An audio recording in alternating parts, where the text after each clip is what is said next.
Hey guys, this is probably my 10th attempt at this video. I can't seem to get it to work. I have to do all my videos in one take because I can't really edit them because of my current, computer situation. I'm using an iPhone to record and I have a PC to edit with. And if you don't have Windows 7, Windows Movie Maker won't edit a MOV file, so I'm screwed unless I download some third-party thing. And my computer can barely run Windows XP right now, so I'm stuck with one-take videos. So we'll see if I can get through this without getting mad and stopping the video. This is going to be my review on my very first Emerson. This is the Emerson Commander in stonewash finish, and I got this for Christmas, and I'm liking it so far. I think it's a pretty sweet knife. I do have some questions about it though, guys, and a few critiques here and there.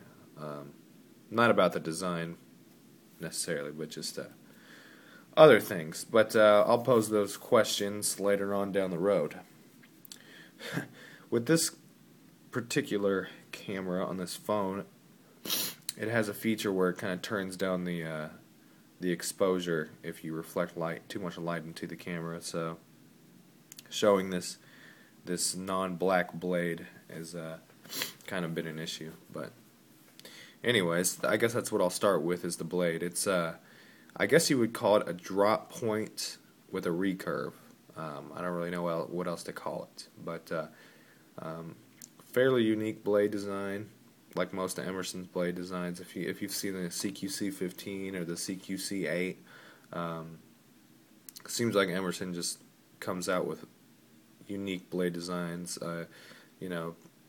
for a specific purpose. It seems like a lot of his production knives kind of come out of designs that certain groups or organizations have called upon Emerson to design a knife for. And I think this one was originally a design that the Navy SEALs asked Emerson to do for their teams, and I think it's a pretty good looking blade. It's 154 cm, which I think is a really good steel. I've had a few knives with 154 cm, and I think it's a very good performing steel. It has good rust resistance, and it's fairly hard. I think it's like 58 or 59 on the Rockwell scale, so that's a pretty decently hard and hard-wearing steel. It's got this stonewash finish on the blade, which I hear is new. They used to use like some type of bacon something, but this is just a standard stonewash, and I think it looks really nice, especially you kind of have that contrast between the stonewash and the grind lines. I think it looks really good. You got your trademark Emerson thumb disc, which it functions like a thumb stud or a thumb hole on a spider would, and it works. I don't think it's as good as a Spidey hole, or maybe not really even as good as a thumb stud, but it does work. But of course, you're not limited to that for opening. You also have this wave feature, which, from what I've read, actually came about by accidental discovery. It was originally intended to be like a blade catch, for knife fighting or whatever, which I've always found humorous because, I don't know, just the whole concept of knife fighting cracks me up. It just seems like whoever stabs first is going to win. But anyways, so that's interesting. That's how it came about. And if you don't know what that feature is, you catch this right here on the corner of your pocket when you're pulling the knife out, and it'll deploy your blade. So there's videos where people demonstrate it. It's pretty cool. Another trademark of Emerson is they use these really standard fasteners throughout their knives. They use the flathead for the pivot screw, and I guess the idea behind that is that you can do infield adjustment or disassembly with like a flathead screwdriver, which I guess is fairly ubiquitous anywhere in the world. Or you could even use a coin or even another knife or a piece of scrap metal or basically anything to adjust that with.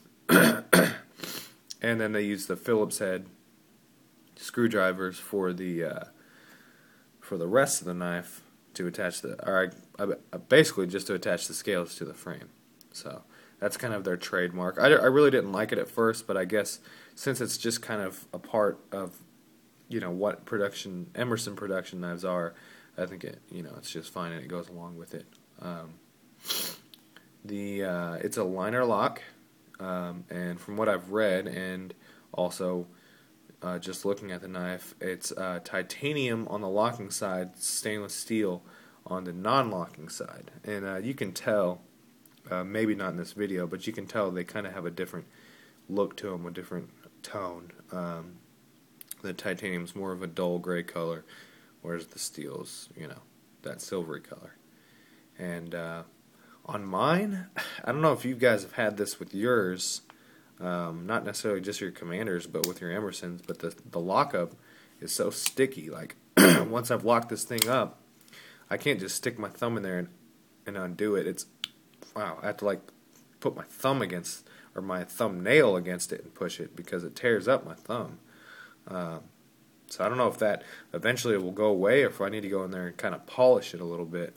I mean, if you look at the back of the blade right there, it looks fairly smooth. So I guess the problem kind of lies with the actual locking bar in there. So I'll either I don't know. You guys tell me. Does it go away or do I need to do something about that? I'm definitely not sending it in. Not that I don't like sending my stuff in. But anyways, it's not that big of a problem. I can still shut it and stuff. It has a good lockup. But anyways, it has another Emerson trademark, although not exclusive to Emerson, is the really grippy G10.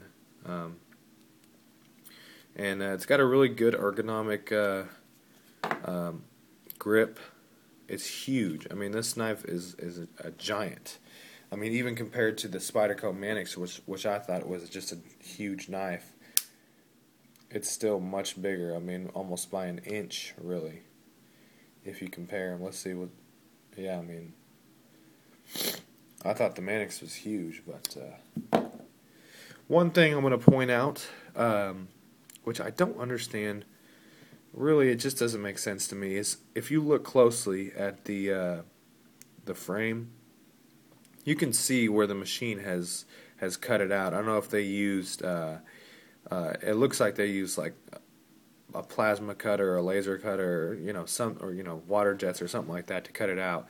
But they didn't attempt to, sand that down and finish it like they did with the blade. I mean, the blade is flawless on this knife, absolutely flawless. All the grind lines, all the sanding, all the stone wash, it's just flawless. But the frame is just, it looks like somebody did it in their backyard.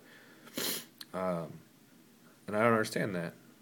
I'm thinking about taking it apart and doing a little work on it myself with some high grit sandpaper and just making it look better.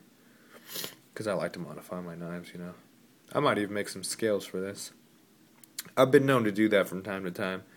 But yeah, the scales aren't milled out, so it's a fairly heavy knife. But I think for its intended use, I think that's okay. G10 backspacer, a black pocket clip, which I think I might buy the stainless one that Emerson offers on their website, because I think I don't like things that wear away quickly like that. But yeah, guys, I'm liking this knife so far. Aside from the stickiness and the finishing on the frame, which it's not only the Emersons that have that issue. If you look at this Spyderco, which was an expensive Spyderco, this one has kind of the same deal. Let me see if I can get it to focus there. Yeah, same deal. I don't understand how they have a perfectly, finished blade, and then they have that. Unacceptable, Spyderco. Unacceptable, Emerson.